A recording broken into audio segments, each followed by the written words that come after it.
its previous daily low. So you guys can see literally Tuesday low. This is from me last night writing this for myself. Tuesday low taken, potential framework for longs tomorrow. Marked out the OB and then just takes off. I actually forgot about YM this morning, which kind of sucked.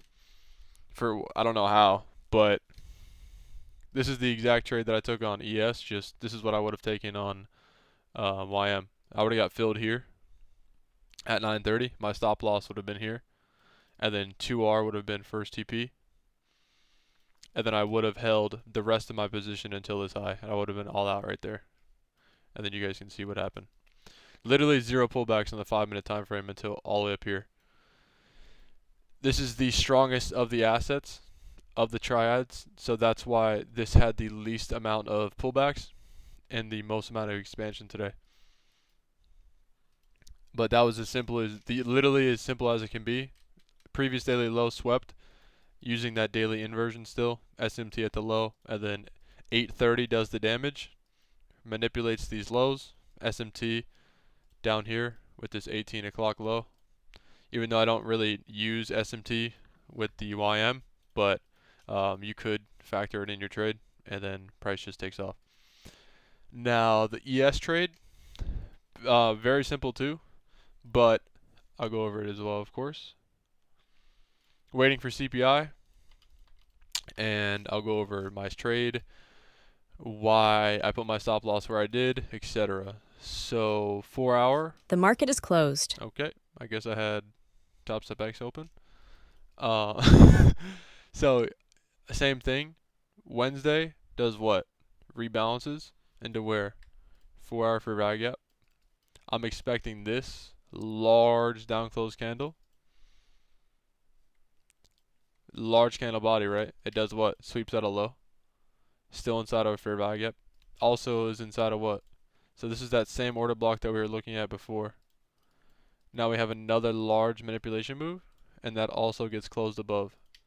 So now this is where that continuation order block is, or a propulsion block. So this is where I'm expecting price to continue to have another explosive move higher.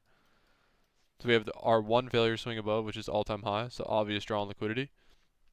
And price takes out the failure swings below. So now there's no reason to return below this low here. So with that being set, with that being understood, we have a point of reversal put in. Now all that's left to do is what? Expand. Notice the candle body sizes inside of here after the potential reversal is put in. Small candle bodies can only lead to expansion with a large candle body. So that's exactly why I knew this low was protected. You go to the hourly, same thing. Now, what does CPI do? Was there any manipulation prior to the news? Not really, right? Kind of slow back and forth price action. This was already that protected low, so I knew that this should not be returned back to. This was my invalidation point for CPI. What does price do? Take out all the failure swings. What does it leave? 18 o'clock low. So the new day opening low, right? And how do you want a bullish candle to form? An open low, right? So very small lower wick. And then there's SMT here with NASDAQ. So that's how I knew today that this low should not be protected. What did I use to validate my thesis? Well, you could use the inversion here, or wait for the CSD, which is where I entered. Changing this data delivery, price going from a sell program to a buy program. If 8:30 manipulates, what should 9:30 do? 9:30 should expand. What do we have above? Data high. What do we have resting near that? Short-term high, failure swing, which is equal highs with data high. What's most important? All-time high right there from yesterday, which is also a data high from Wednesday. With all those things in consideration, I went long. When I'm expecting expansion, what am I expecting? No deep retracements. I'm purposely trading the second strongest asset on purpose so I don't have to have a larger stop loss. I don't have to sit through deeper retracements, and my TP should get hit faster. And it's the one that made the bullish SMT. So that is why I took yes today. I went long as soon as this closed here. I waited for the retest. Stop loss was midnight opening price. One tick below midnight opening price. If you notice, what do we have? We have an inversion, and then we have this 5-minute gap here, and the volume imbalance. I wanted ideally I wanted to see this gap stay open, and I believe it did. Yeah. The only thing that sort of worried to me today was that 930 didn't immediately expand after price failed to take the 830 high while Nasdaq did. So I didn't really love that, but there's literally zero reason for me to go break even. There's no reason for me to second guess my trade. So I let it play out, and then all my take profits got hit. And if we look at Nasdaq during that time, we can see exactly why I didn't trade it. Right, even though it took out the 830 high first, look at the deep retracement you had to sit through here, and then price barely takes previous daily high. And ideally, if I was long here, I would have had my stop here. That's not even a 2R trade.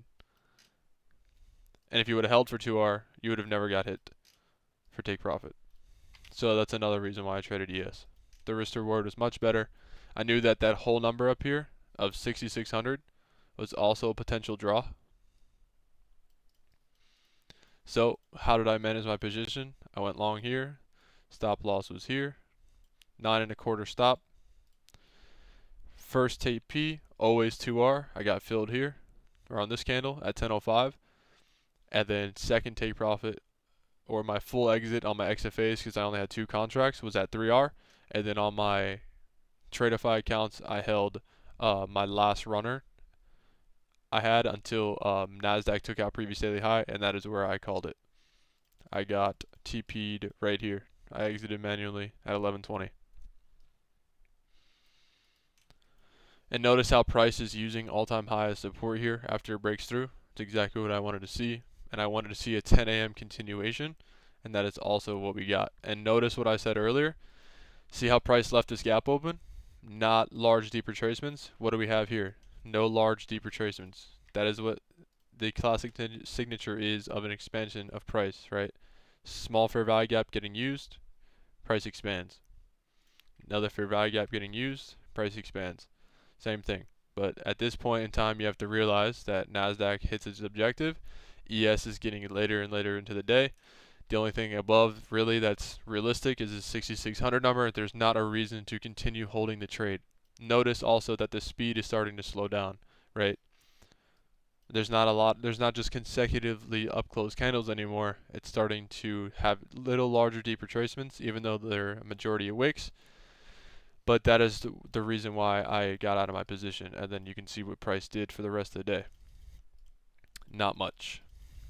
So I pretty much caught the high a day. And that's where we closed.